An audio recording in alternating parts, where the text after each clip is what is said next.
Сегодня мы с вами пишем географический диктант. Впервые он состоялся по инициативе председателя попечительского совета Русского географического общества Владимира Путина 1 ноября 2015 года. В НГУ сегодня много гостей. Университет стал одной из площадок международной образовательной акции «Географический диктант». В числе приглашенных гостей председатель Народного собрания Зелимхан Евлоев, представители географического сообщества, казачества и студенты. Ингушское отделение Русского географического общества считается самым молодым в стране. Оно открылось 3 года назад. Председатель сообщества Джамбулат Аздоев поделился, что за короткий срок ингушские географы разработали 3 масштабных проекта, которые будут реализованы в скором времени. Совместно с отделением ДСА России по Республике Ингушетия мы ведем работу по созданию авиамодельного клуба для детей и подростков республики. У нас создан авиаклуб на базе аэропорта. И надо, чтобы с детства молодежь, она стремилась, интерес был именно конструкторский, именно инженерный, именно технический. Перед началом диктанта организаторы провели викторину. Те, кто смог ответить на вопросы ведущих по географии, получили призы. Один из главных принципов диктанта – анонимность. Поэтому результаты никто, кроме самих участников, не знает. Начало диктанта, и на экране появляются вопросы, озвученные известными телеведущими и актерами. Назовите российский город, в котором градообразующим предприятием является КАМАЗ. С начала акции прошло совсем немного времени. Иса Арчаков с легкостью ответил на 6 вопросов. Но на 7-м депутат Народного собрания задумался не на шутку. В таком случае остается только довериться интуиции. Вот этот вопрос у меня под сомнением. Тут 2 ответа у меня более-менее подходящие. 6-й вопрос. Из предложенного списка выберите почвы, на которых в России получает основной объем урожая льна-долгунца. А, значит, черноземные, Б, коричневые, В, подзолистые, К, каштановые. Так, тут у меня, значит, между черноземными и подзолистыми вопрос. Я знаю, что лен-долгунец лучше всего растет на подзолистых почвах. Но в России я знаю, что он произрастает в центральных областях России, где лен-долгунец, значит, используется в легкой промышленности. В числе участников и Ахмед Арсамаков. Ему в этом году исполнилось 84 года. Несмотря на сложный жизненный путь и отсутствие высшего образования, дедушка в прекрасной форме и готов к интеллектуальным заданиям. Член примирительной комиссии привык к любому вопросу подходить тщательно, поэтому внимательно изучает каждый пункт. Вот и еще думает, и вот изучает все написано. Читает еще. Читаю и дальше буду отвечать. Диктант состоит из 30 вопросов. Для Исмаила Евлоева самым сложным вопросом был первый, но он нашел на него ответ. Вопрос 22. На каком из 3 космических снимков изображена тундра? Так, рисунок третий рисунок. Как думаешь? Скорее всего, да? Наверное. Почему? Ну, сначала надо посмотреть варианты. Ну, А это точно. Смотри. Ну, нет, ну, А это. Ну, хотя, да, Б, скорее всего, да? Наверное. Действуем методом исключения. Это не А и не В, поэтому Б. А что, можно? Так, значит, отмечаем Б. Правильный ответ Б. Такая международная акция, в которой участвуют 25 стран мира, очень полезна для проверки своих знаний в географии, считает мэр города Магас Беслан Сичоев.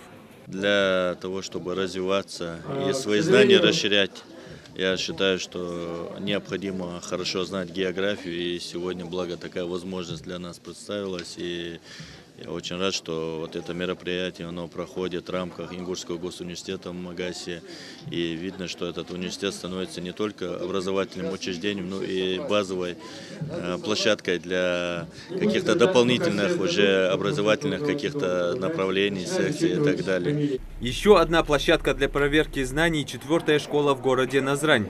Здесь за парты сели как учащиеся, так и их родители. Я как бы готовилась, но я уверена, что я его сдам. Нужно просто верить в себя, и все получится. За порядком проведения диктанта следят приглашенные гости. Это депутаты городского собрания и представители мэрии города. Всем участникам акции раздали специальные бланки, в которых нужно указать свой возраст, род занятий и отношение к географии. Географический диктант проходит 2 этапа. Сначала будет просто викторина общего характера на знание географии, знание истории, знание литературы. Все связано именно с географией. То есть какие реки упоминаются в литературных произведениях, какие исторические места упоминаются и так далее, и так далее.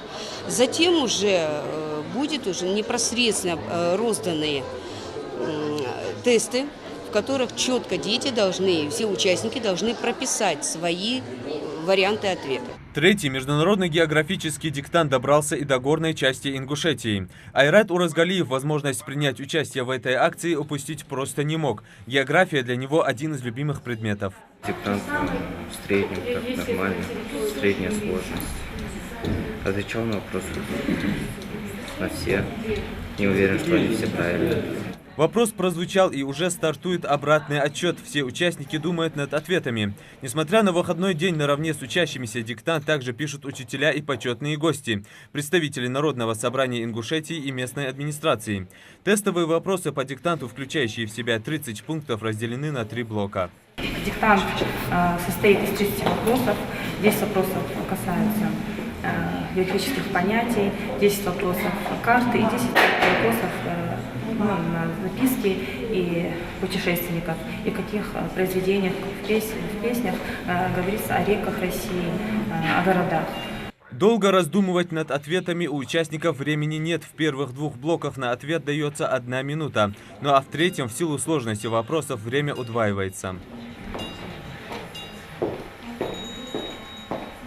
Эта акция в общеобразовательной школе Джейраха проводится впервые, и направлена она в первую очередь на оценку уровня географической грамотности населения. Проверить свои знания в этой области здесь мог любой желающий, вне зависимости от возраста.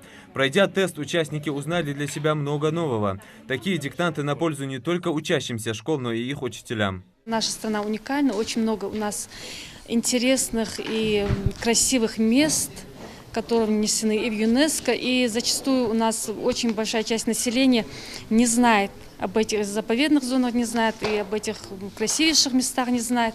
И потому, если вот такие диктанты будут проходить, наверное, будут больше интересоваться. В завершении встречи всем участникам раздали сертификаты, подтверждающие их участие в большом диктанте. Результаты будут известны 30 числа. Международное тестирование проходит как на специально организованных площадках, так и онлайн на сайте проекта diktant.rgo.ru. Желающим пройти тест здесь необходимо заполнить форму из нескольких пунктов, указать местонахождение, пол, возраст, после чего можно приступить к заданиям. Онлайн-диктант стартовал сегодня и продлится до 14 часов 30 ноября по московскому времени. Юсуп Гильсханов, Михаил Тангиев, Саид Куштов. Новости 24.